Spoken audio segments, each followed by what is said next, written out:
Good morning students, welcome to the online classes of Adarsh Bal Niketan senior secondary school. आप सभी का class 10th की एक और मैथमेटिक्स की क्लास में वेलकम है। तो लास्ट क्लास में जैसा कि हम लोग अपने एक्सरसाइज 3.5 तक लगाया था, तो हम लोग ऑलमोस्ट इस चैप्टर का सारा चीज़ लगा चुके हैं। बस अब एक छोटे मोटे कुछ क्वेश्चन बचे हैं और 3.6 लगाना है। तो 3.6 लगाने से पहले हम लोग इस सिचुएशन को समझते हैं। हम लोग आज तक जितने भी क्वेश्चन लगा के आ रहे थे अभी तक, वो इस टाइप की सिचुएशन थे जहां पर आपका जो लीनियर इक्वेशन दिया था उसे आप सॉल्व कर ले रहे थे। ठीक है, जो भी आपका लीनियर इक्वेशन दिया था उसमें एक्स और वाई इस तरह दिया था कि आप एक्स को एक साइड वाई को एक साइड ले जा सकते थे। लेकिन आप एग्जाम्पल नंबर, अभी मैंने आपको थोड़ी देर पहले बोला कि आप एग्जाम्पल नंबर 17 19 देखते रहिए। ठीक है ना, तो ध्यान दीजिएगा। एग्जाम्पल नंबर 17 में क्या हुआ कि ये दो इक्वेशन आपको दिए गए हैं और एक्स आपको क्या करना है, इसको जब आप सॉल्व करने जाएंगे तो ये एक्स और वाई, आप सोचो एक्स को एक साइड ले जाएं, वाई को एक साइड ले जाएं, है ना, और एक्स को वाई के टर्म्स में लिख दें, ऐसा संभव नहीं। आप ट्राई करिएगा जरूर, ठीक है ना। आप सोचो कि एक्स इक्वल टू समथिंग लिख दें, ऐसा संभव नहीं होगा। ठीक है ना, मेरी बात समझ रहे हो कि नहीं आप लोग? Yes sir. जैसे आप सोचो कि इस इक्वेशन को सॉल्व करके 2 + 3y इस टाइप का कुछ बना दें, ऐसा कभी भी संभव नहीं होगा। तो ऐसी सिचुएशन में क्या करेंगे? ऐसी सिचुएशन में ना सब्स्टिट्यूशन लग पाएगा, ना इलिमिनेशन लग पाएगा, और ना ही क्रॉस मल्टीप्लीकेशन लग पाएगा। तो अगर ये उन तीनों के जैसा बनेगा ही नहीं, तब क्या करेंगे? तो आप क्या करेंगे, इस पूरे के पूरे 1/x को, है ना, कैपिटल एक्स या स्मॉल पी स्मॉल क्यू कुछ भी मान लीजिए। इसी तरह 1/y है, ये 3/y का मतलब क्या होता है? ये जो 3/y है इसका मतलब क्या होता है? इसका मतलब तो यही होता है 3 × 1/y। तो इस 1/y को कैपिटल Y मान लीजिए, या फिर स्मॉल q, इसको p इसको q, इसको r इसको s, ऐसे कुछ मान लीजिए। ठीक है ना, स्मॉल लेटर भी मान सकते हैं, स्मॉल ही मानिए। चलिए, वेरिएबल को हमेशा स्मॉल लेटर से डिनोट किया जाता है, तो स्मॉल ही मान लीजिए, क्योंकि आगे जाके कैपिटल लेटर का मतलब कुछ और हो जाएगा, इसलिए स्मॉल ही मान लीजिए। स्मॉल p और स्मॉल q, ये कर लीजिए। तो जब आप स्मॉल p स्मॉल q करेंगे तो ये इस टाइप का इक्वेशन बन जाएगा। ठीक है ना, अब गौर करिए, क्या ये इक्वेशन इस टाइप का है जिससे आप सॉल्व करना जानते हैं? इन दोनों इक्वेशन को नोटिस करिए, यस और नो। Yes sir. अब ये इक्वेशन आप सॉल्व करना जानते हैं क्योंकि ये लीनियर इक्वेशन है, 2 वेरिएबल बन गया। अब चाहे आप एलिमिनेशन, चाहे क्रॉस मल्टीप्लिकेशन, चाहे सब्स्टिट्यूशन, जो आपको अच्छा लगे लगाइए और सॉल्व करिए। ठीक है ना, तो इसी टाइप के क्वेश्चन इस चैप्टर में है सारे के सारे। कई बार यहाँ पर x-1 कर दिया है, y-1 कर दिया है, तो पूरे के पूरे 1/x-1 को ही p मान लेंगे, पूरे के पूरे y-1 को ही q मान लेंगे। जब आप p और q की वैल्यू आ जाएगी, जब आपकी p और q की वैल्यू आ जाएगी, तब आज आप इस p और q की वैल्यू को उठा के इसमें और इसमें रखेंगे, x और y की वैल्यू निकाल लेंगे। कोई प्रॉब्लम यहां तक? No sir. ठीक है, एक चीज और ध्यान दीजिएगा, कई जगह यहाँ पर x-y और x+y कर दिया हो, ऐसा कुछ हो तब भी वही काम करेंगे। ठीक है ना, इवन मतलब इस टाइप के जो भी सिचुएशन हो जहां पर एक्स और वाई को अलग अलग ना किया जा सके, उस केस में ऐसे ही प्रोसीड करना है। आपको नीचे दिए गए वेरिएबल्स को निकालना है, और जब इनका आंसर आ जाए तो उसको दिए गए जो आपने टर्म्स माने हैं उसको सॉल्व करना है। ठीक है ना, तो ये फंडामेंटल चीज है, इस पे मैं ज्यादा डीप में नहीं जा रहा हूँ। इंपॉर्टेंट है क्वेश्चन नंबर 19, मतलब एग्जाम्पल नंबर 19 इंपॉर्टेंट है। उसी से एक्सरसाइज 3.6 का क्वेश्चन नंबर सेकंड का फर्स्ट लगेगा। ठीक है, तो मैं एग्जांपल नंबर 19 कराने जा रहा हूं, एक्सप्लेन करूंगा। क्वेश्चन नंबर सेकंड का फर्स्ट आप लोग खुद ट्राई करोगे। ठीक है, आगे बढ़ते हैं।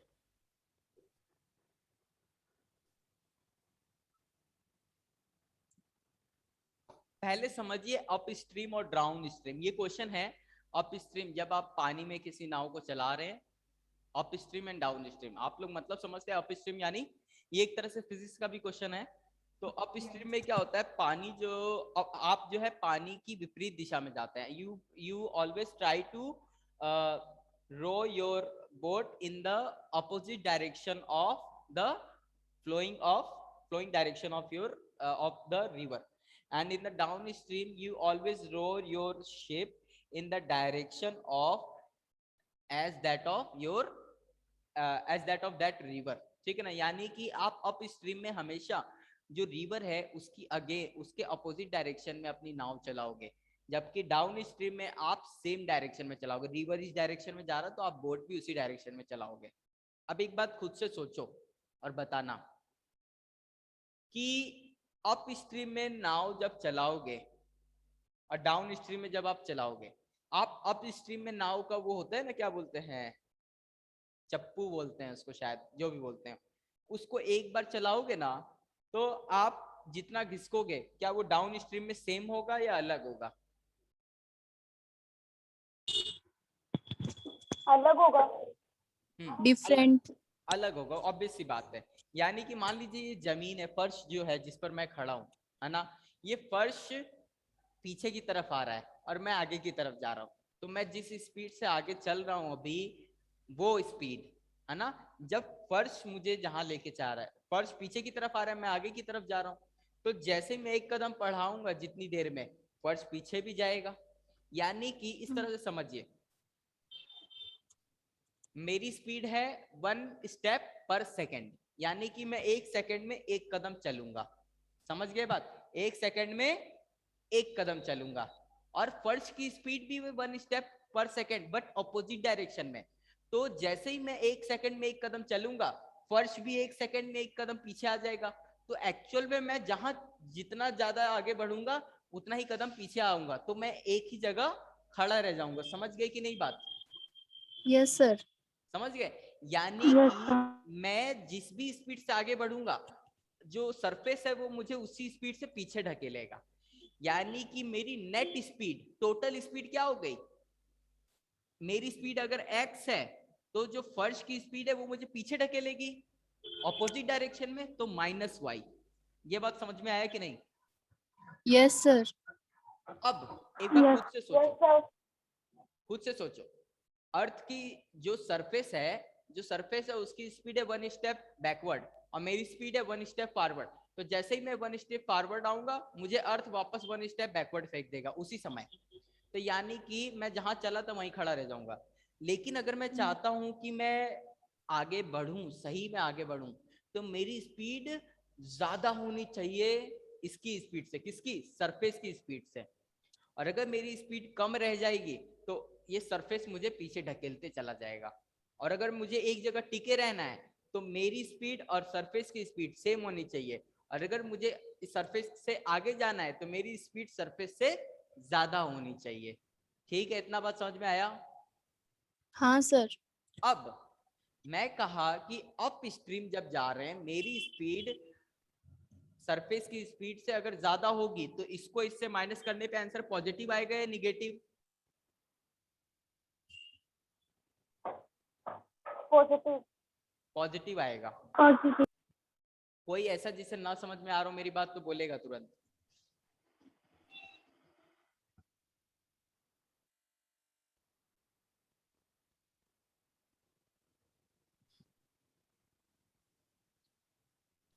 T1, ओके, एक मिनट बच्चों बस। Speed, distance, time, okay. तो जो क्वेश्चन नंबर 19 है उसमें ये कहा कि एक बोट है ना, वो बोट जो है ना, अ boat goes 30 kilometre up stream and 44 kilometre down stream in 10 hours and in 13 hour it goes 40 kilometre up stream and 55 kilometre down stream. ठीक है ना। यानी कि इस तरह से समझिए कि एक बोट है, जब वो अप स्ट्रीम चलता है, ठीक है ना, तो उसने कितना डिस्टेंस ट्रेवल किया? 30 किलोमीटर। मतलब speed is equal to distance upon time होता है ना। तो यहां पर distance upon time T1, upstream जाने में जितना समय लगा। अब इस तरह समझिएगा कैसे T1 आया, कैसे 30 आया। ये कहा गया कि एक बोट थी जो कि पानी के विपरीत दिशा में चल रही थी, है ना, तो विपरीत दिशा में चल रही तो स्पीड ये हो जाएगी। और कितना किलोमीटर चला? 30 किलोमीटर। और कुछ समय लगा होगा T1 या नहीं? Yes sir. किसी को कोई डाउट है तो बोल दे तुरंत।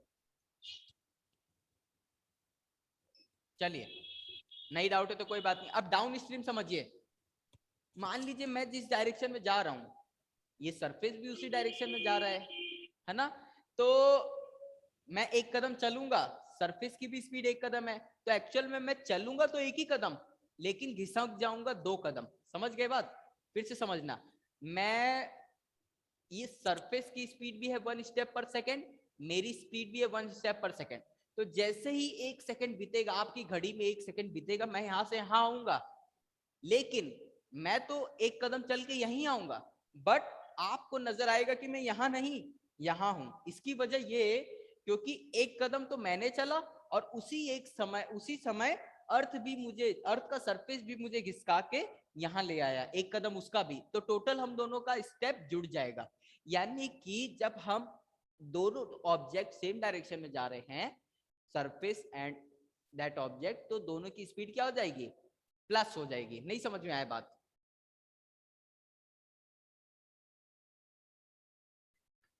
कोई ऐसा जिसे न समझ में आया ये बात, तो फिर से समझाऊं?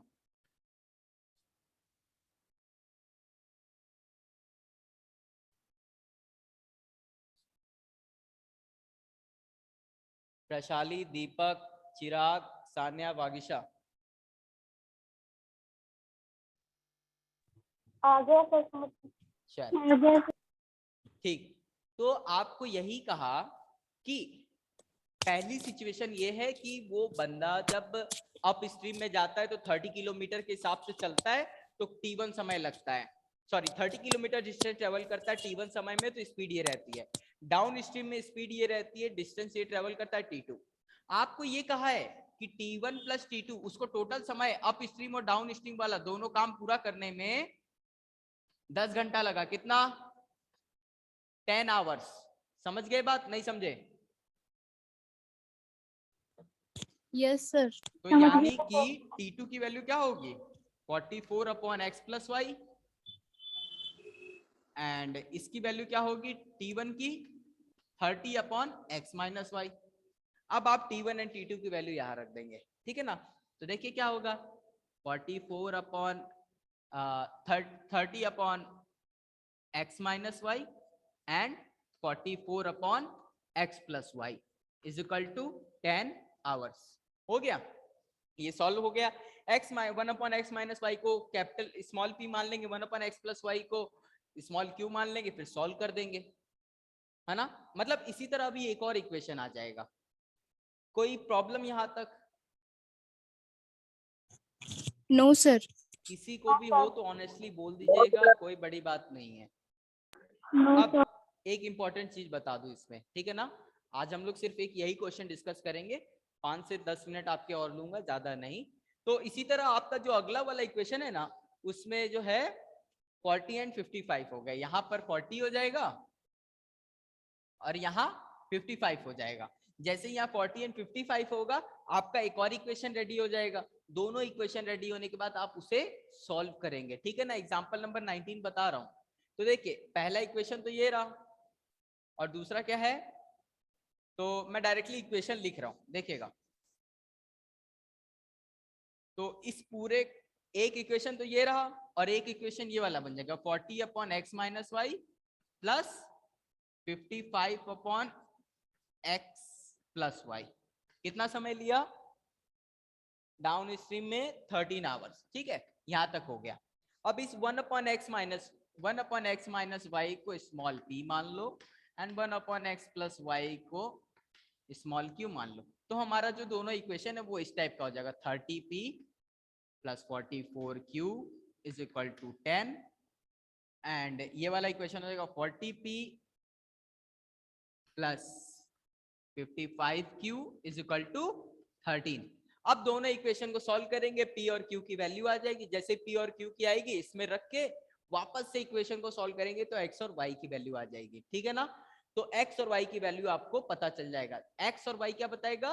स्पीड ऑफ x बताएगा speed of that boatman in a still water, and y will be the speed of that river.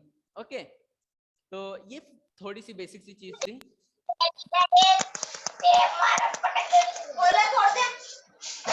Deepak mute रखो, वॉइस ना आए बैकग्राउंड से। अब आपने फिजिक्स में ये पढ़ा है कि जब दो ऑब्जेक्ट एक दूसरे के आमने सामने आते हैं तो उनकी स्पीड जुड़ जाती है, पढ़ा है या नहीं पढ़ा है?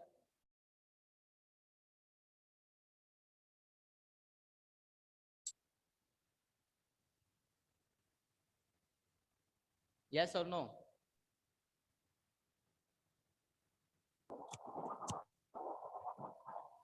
वैशाली, वागीशा? No sir. नहीं पढ़ा है? अगर यस आपने स्पीड डिस्टेंस वाला चैप्टर पढ़ा होगा अगर, तो उसमें था ना कि एक ट्रेन लेफ्ट से आ रही है, एक ट्रेन राइट से आ रही है ना? तो उनकी कंबाइंड स्पीड क्या हो जाती है, या वो दोनों ट्रेन्स के बीच जब दोनों ट्रेन एक दूसरे को क्रॉस कर जाएंगे, जब दोनों ट्रेन एक दूसरे को क्रॉस की तो 5 सेकंड बाद उन दोनों के बीच की दूरी क्या होगी? इस टाइप का क्वेश्चन लगाया है कभी? Yes sir. हाँ, तो याद करो वहां पर स्पीड क्या करते थे, दोनों की प्लस करते थे जब दो हाँ चीजें ऑपोजिट डायरेक्शन में आती थी, और जब दोनों चीजें सेम डायरेक्शन में होती थी तो ये होता था अपोजिट डायरेक्शन का, ये होता था सेम डायरेक्शन का। लेकिन यहाँ पर अप स्ट्रीम में दोनों चीजें अपोजिट डायरेक्शन है, यहाँ पर स्पीड प्लस करते हैं और यहाँ पर माइनस करते हैं। कुछ गलत लिख दिया मैंने, हाँ उल्टा लिख दिया, यहाँ पे अप स्ट्रीम में माइनस करते हैं और यहाँ पर प्लस करते हैं। अब ठीक है, ये देखिए, इस बात को और इस बात को कभी मर्ज मत करिएगा, ठीक है ना? फिर से बता रहा हूं, आपको साइंस पढ़ने में प्रॉब्लम हो जाएगी अगर इस बात को मर्ज कर दिया तो। अगर भविष्य में कभी डाउट लगे साइंस वाला टॉपिक और ये एक जैसा लगे तो फिर पूछ लीजिएगा। ये सिचुएशन अलग है, ये सिचुएशन अलग है। आप लोग एक बार खुद से सोचिएगा कि पानी में मान लीजिए आप 1 मीटर पर सेकेंड की स्पीड से चल रहे हैं पानी की अपोजिट डायरेक्शन में, और वहीं कोई सामने से आपका फ्रेंड आ रहा है और आप भी आ रहे हो, दोनों 1 मीटर की स्पीड से चल रहे हो। जैसे ही आप और आपका फ्रेंड एक दूसरे को क्रॉस करोगे, है ना, तो 3 सेकंड में आप और आपके फ्रेंड कितने दूर जाओगे वो डिस्टेंस, और 3 सेकंड में आप पानी में कितना डिस्टेंस ट्रेवल करोगे जब पानी आपके अपोजिट डायरेक्शन में जा रहा है, क्या वो सेम आएगा या नहीं आएगा, इस बारे में विचार करना, ठीक है ना? तब आपको पता चलेगा ये सिचुएशन और ये सिचुएशन बहुत अलग है। मेरे कहने का मतलब समझे कि नहीं आप लोग? फिर से बताओ, दीपक, प्रशाली, सान्या, भागिशा। अरे एक बार फिर बता। मेरे कहने का मतलब मैं एक क्वेश्चन दे रहा हूं, उसे सोचना। क्या मान लीजिए आप 3 मीटर पर सेकेंड या फिर 3 कदम पर सेकेंड की स्पीड से चल रहे हो। 3 कदम मतलब 1 सेकंड में आप 1 2 3 कदम चलोगे।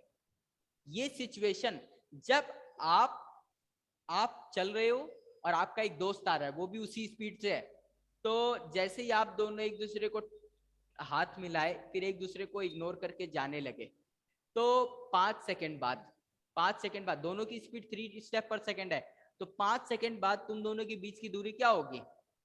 वो, और वही 5 स्टेप पर सेकंड की स्पीड से आप पानी पे चल रहे हो, पानी पीछे आ रहा है उसी स्पीड से, पानी पे चल रहे हो 3 स्टेप फॉरवर्ड और पानी भी 3 स्टेप पीछे आ रहा है।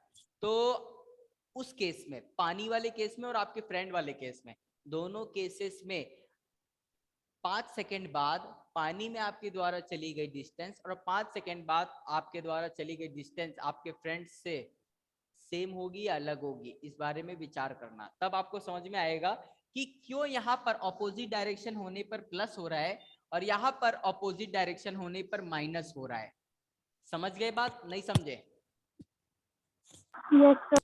क्योंकि मैं ये बात इसलिए बता रहा हूं, हो सकता है आपको एग्जाम में क्वेश्चन इस पे नहीं इस पे दे दे, ठीक है? Okay sir. हाँ, एग्जाम में हो सकता है क्वेश्चन आपको इस पे ना दे के इस पे दे दे, तो आप लोग इसमें भी माइनस लगा दोगे और आपका सोल्यूशन पूरा गलत हो जाएगा, ठीक है? हो सकता है इस पे दे दे, ठीक है ना? तो इस कॉन्सेप्ट को क्लियर रखिएगा, ठीक है ना? Physics is not like that, उतना टफ नहीं है, कॉमन सेंस लगाएंगे, एकदम क्लियर सी बात है, एकदम चालू भाषा में, चालू बोलचाल में समझने की कोशिश करिएगा, ठीक है? तो आज की क्लास के लिए इतना ही। एग्जाम्पल नंबर 19 में किसी को कुछ पूछना है तो बोलिए तुरंत। No sir. ठीक है, तो 3.6 में 3.6 में कोई क्वेश्चन जानना चाहते हैं?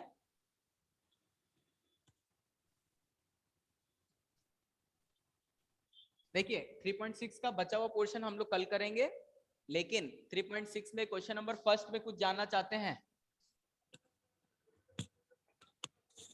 या एक करके दिखाऊं? सर क्वेश्चन फर्स्ट में सेकंड था। फर्स्ट में बोलिए कौन सा? एक से दो करके दिखाऊंगा, अभी तो उतना ही समय है।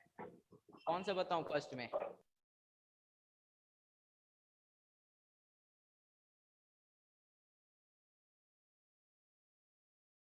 अंडर रूट वाले?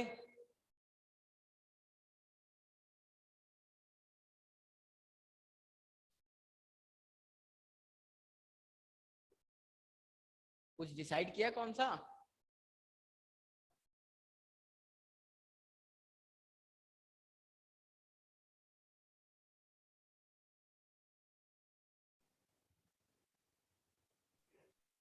वॉइस आ रही है बच्चा लोग? Yes sir. सर।